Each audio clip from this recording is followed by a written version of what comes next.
અપાન બેન ગુઠિયો આપે arts and commerce કોલેજના આચાર્ય શ્રી પ્રિન્સિપાલ સાહેબ અપાન બેન ગુઠિયો આખે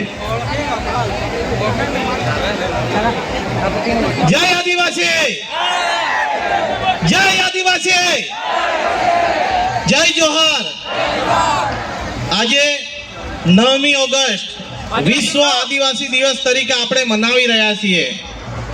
યુનાઇટેડ નેશનમાં 1982માં આની એક પરિષદ રચના કરવામાં આવી કે વિશ્વમાં આખા વિશ્વને જો બચાવવું હશે, જળ જંગલ ને જમીન, તો એના ઉપર ચિંતન મનન કરવાની જરૂર લાગી અને એ સમિતિએ 11 વર્ષ પછી આખો રિપોર્ટ યુનોને સબમિટ કર્યો।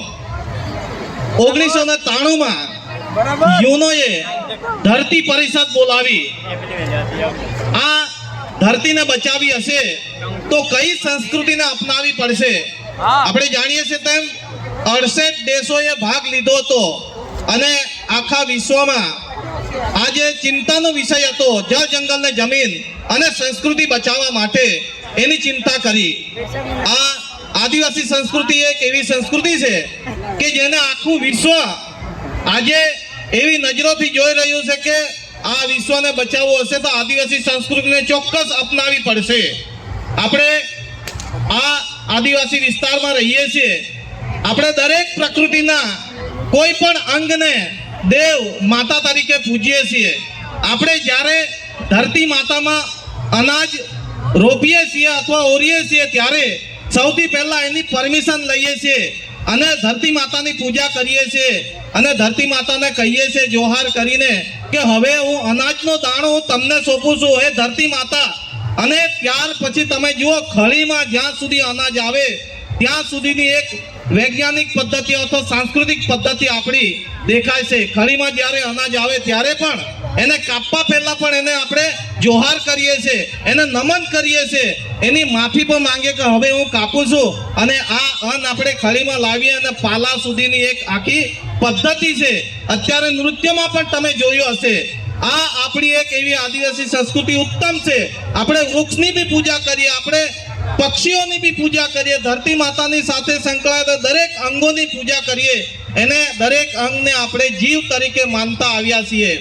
મિત્રો, આ આદિવાસી સંસ્કૃતિને આપણા આદિવાસી મહાપુરુષોએ જ્યારે અંગ્રેજોની સલ્તનત હતી ત્યારે આદિવાસી વિસ્તારમાં અન્યાય અત્યાચારનો સામનો કરવા વાળા એવા આજે આપણે બિરસા મુંડા ભગવાન તરીકે આપણે પૂજીએ છીએ।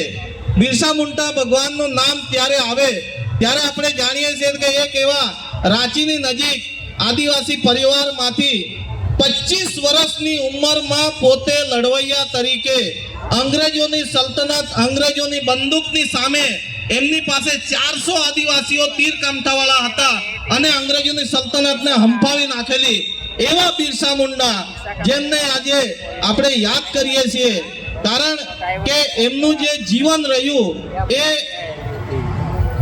જેલમાં પણ ગયા, આદિવાસીઓના ઉદ્ધાર માટે, આદિવાસીઓને બચાવવા માટે એમણે પોતાનું જીવન સમર્પિત કર્યું। મિત્રો, આજના દિવસે જ્યારે એમનું મૃત્યુ થયું હતું ત્યારે પણ છેલ્લા 2-3 વર્ષથી એ જેલમાં હતા અને ત્યારબાદ 1919માં જેલમાં એમનું મૃત્યુ થયું। એવા બિરસા મુંડા ભગવાન। મિત્રો, આ આઝાદીની ચળવળમાં આપણે જાણીએ, ઇતિહાસ વાંચીએ ત્યારે ખબર પડે છે કે સોમનાથને બચાવવા માટે પણ વેગળ ભીલનો મહત્વપૂર્ણ ફાળો હતો। મહારાણા પ્રતાપ આ પ્રતાપી રાજા થયા, એમને પણ સપોર્ટ કરવા વાળા આદિવાસી નાના નાના રાજાઓ હતા, આદિવાસી સેનાઓ હતી દરેક ક્ષેત્રમાં। આજે આપણે જોઈએ છીએ ત્યારે આ માનગઢનો ઇતિહાસ, જે ઇતિહાસમાં હજારો આદિવાસીઓ શહીદી ઓરી લીધી હતી, એવો આજે આ આદિવાસી દિવસ નિમિત્તે આપણે આ ઉજવી રહ્યા છે। ત્યારે હું આજના સમાજમાં એટલું જ કહીશ, આ પ્રસંગ નિમિત્તે પણ એટલું કહીશ કે આપણો આદિવાસી સમાજ વ્યસન મુક્ત રહે, દારૂની બદીમાંથી બહાર આવે।